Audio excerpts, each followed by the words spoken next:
ఇప్పుడు కిషన్ రెడ్డి పోకిరి మాటలకి ఏముంటుంది?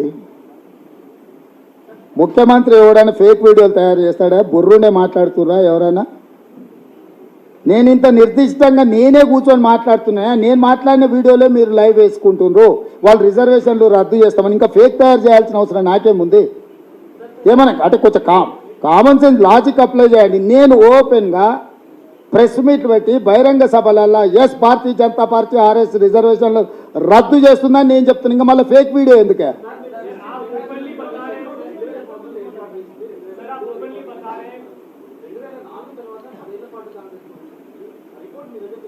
అందుకేనే మేము వచ్చినాం కాబట్టి అది అమలు జరగలేదు, ఆపిపెట్టినాము.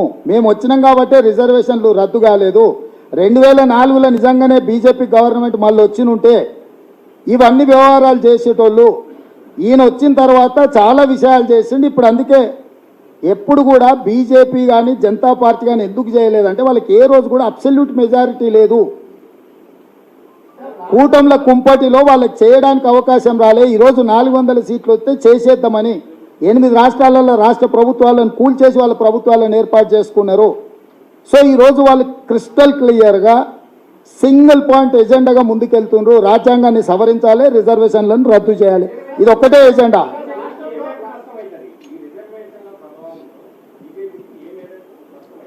అది మీరు చెప్పాలి, నాకైతే తెలుస్తుంది. ప్రజలకు నష్టం అవుతుంది, దళితులకు గిరిజనులకు బలహీన వర్గాలకు 100% నష్టం అవుతుంది.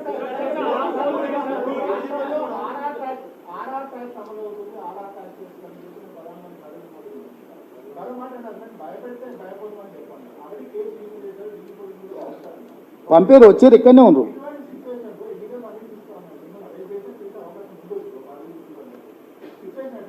ఎట్లుంటుందా ఎదుర్కొంటా? నేను అదే చెప్పిన. ఒక ఆయనకు అనుభవం ఉంది, 10 ఏళ్ళు గట్లనే చూసింది కదా, ఆయన అడుగురు అని చెప్తే ఆయన కన్సల్టెంట్గా పెట్టుకోండి అని సజెషన్ చేస్తున్న వాళ్ళకు.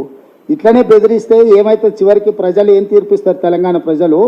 ఇది నా మీద దాడి కాదు, తెలంగాణ ప్రజల మీద దాడి, దళితులు గిరిజనుల మీద దాడి. నేనేం నా సొంత ఎజెండా లేదు, నా సొంత మేనిఫెస్టో లేదు. నేను దళితుల గిరిజనులకు ఓబీసీలకు రిజర్వేషన్లు ఉండాలి, పెంచాలి అంటున్నా. అట్లా మాట్లాడితే నిన్ను లోపలేస్తామని మోడీ అమిత్ షా గారు అంటున్నారు. మీరు ఎటువైపు నిలబడతారో మీరు ఆలోచన చేసుకొని నిలబడి ఉండ్రి.